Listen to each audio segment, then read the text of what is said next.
We have breaking news in the NBA, literal breaking news. Shams tweeting moments ago. Brooklyn Nets star Kyrie Irving opting into his $37 million player option for next season.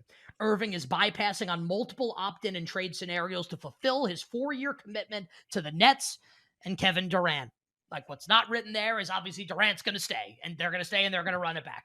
Kyrie Irving, What's not written quote, there is that Shams is literally a piece for Kyrie's agent at this point. Like, and fulfill his commitment. Imagine I, that language. I hate it. Right. Kyrie's quote: "Normal people keep the world going, but those who dare to be different lead us into tomorrow. I've made my decision to opt in. See you in the fall." I hate him. And I've never hated him before, and I hate him now for that quote. What an idiot. Like, I actually legitimately thinks he's better than everybody. Like, not only thinks he's, like, better at basketball, he thinks he's special and you're regular. Right? He's regular. We're all regular. I hate this stuff, man. Screw him. Anyway, let's talk about it from the sports betting perspective. Well, So like, I guess we can assume they're running it back, right?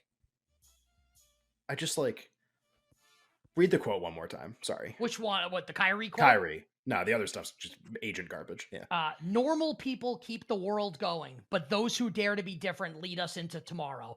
I've made my decision to opt in. See you in the fall. What a pompous a-hole, man. When I think about leading us in tomorrow, I think about running a pick and roll with Kevin Durant. That's what I think leads us into tomorrow, right? Imagine Flat Earth imagine thinking truther this stuff. moron. Imagine thinking this. Screw him. He thinks he's better than you. He thinks he's better than me. Well, he might be right. I suck, but I'm a terrible person. He's probably right about that. Yeah. Yes. So the inference there is obviously that if there's no moves, like in terms of like Kyrie's not changing destinations, then the Kevin Durant stuff's moot because that would only occur if Kyrie wasn't on the team. So now it's Kyrie, Durant, and Simmons and Harris and whoever else they want to get. There's a pretty deep free agent pool for like ancillary role players. Like that's the team that needs to be priced. So I'll be curious. What was the Rivers price on the Nets coming into today? In a couple places, it drifted out to like 9, I think, because of the speculation that they wouldn't play it might there have anymore. been that at Rivers. The question is just like, what is the true price? 7 right now. Right now, they're 7. Should they have higher odds than the Celtics to win the title next year? Yes. Knowing this information, The Celtics should be more likely to win the title than. No, I think the Nets should be shorter. I think the Nets should have shorter odds than the Celtics to win the title. Should the Nets be shorter than the Bucks? I would have Golden State as the favorite, and I would have the Nets and Milwaukee right aside them, like the same odds. I don't think we ever talked about this. Like, if Middleton doesn't get hurt and they play the Warriors in the finals, what do you think happens? The Bucks 100% would have won the championship. Then why are the Warriors the favorite next year? I mean, maybe because they're the best team in the West, I guess. No, I mean, but you said you would make the Warriors the favorite. Do you maybe make the Bucks the favorite? More just like what I think it would be. I think Milwaukee's the best team. I picked them in the championship parlay. So did I.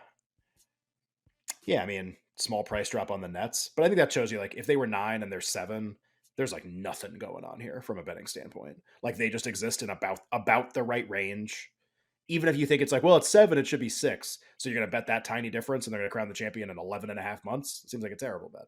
So I think it just removes anything that's going to happen now. So the other thing that happens here, I mean, like, I guess we could have a basketball conversation. Like, how do we think the two of them fit with Ben Simmons? I don't know. Is Ben Simmons playing next year? Is he interested in playing? Is Kyrie Irving interested in playing basketball next year? He opted in. That has to be nothing about whether he's interested in playing basketball next year. So, like, it's just going to be more of this, more of what last year was, more of what 2 years ago was. And you have Simmons on the team, too, with Kyrie. Pretty combustible situation. There isn't a way to fade them in a market right now.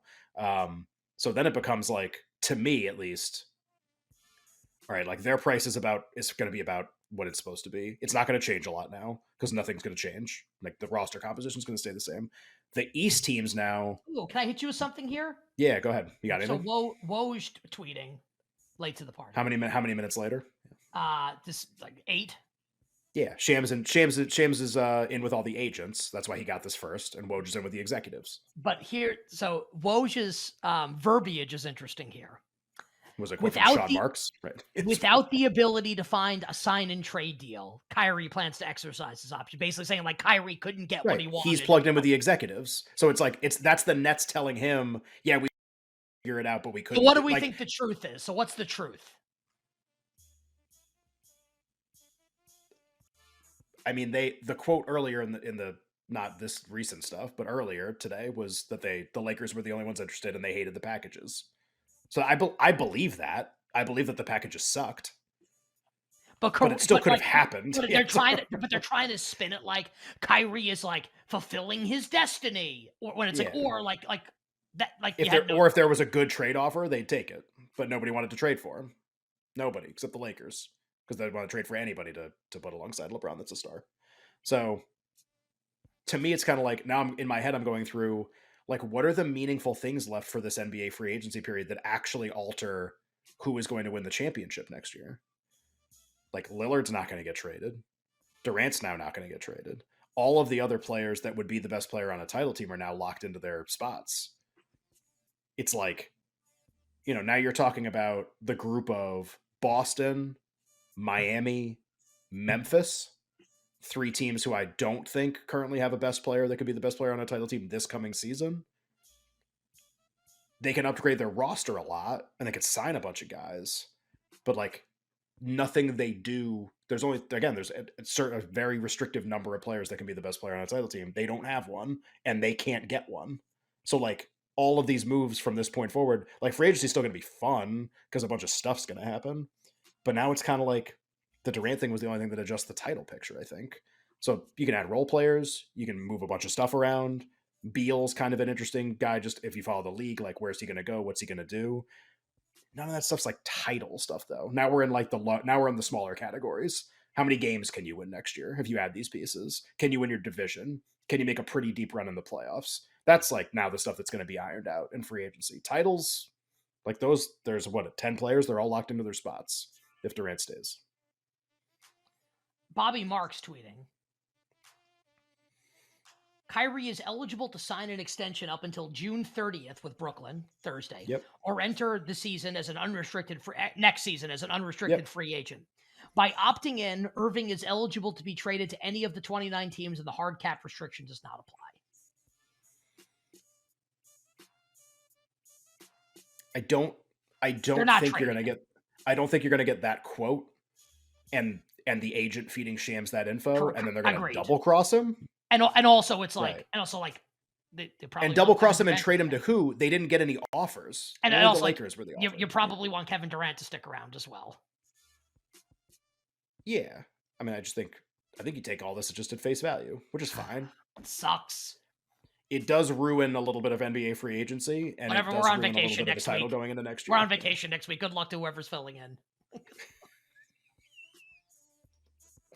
Mitchell Robinson, 3 for 28 from the Spurs. Your thoughts? Good luck. Good luck. Oh man, that sucks. Yeah, we can still team up some guys to make some interesting teams. You're just not going to make a title team. Yeah, we'll do that tomorrow. Yeah. Like, I mean, how many players are the Sixers adding? How many players are the Mavs adding? Now it's just the group of teams that have their guy. Is it the summer deal? How much better are they getting? Now? It doesn't have to be that. What else could it be? Summer of Donovan Mitchell. Donovan Mitchell is interesting. Right. How about the summer of reading a book? How about that? How about the summer of I'll talk to you tomorrow?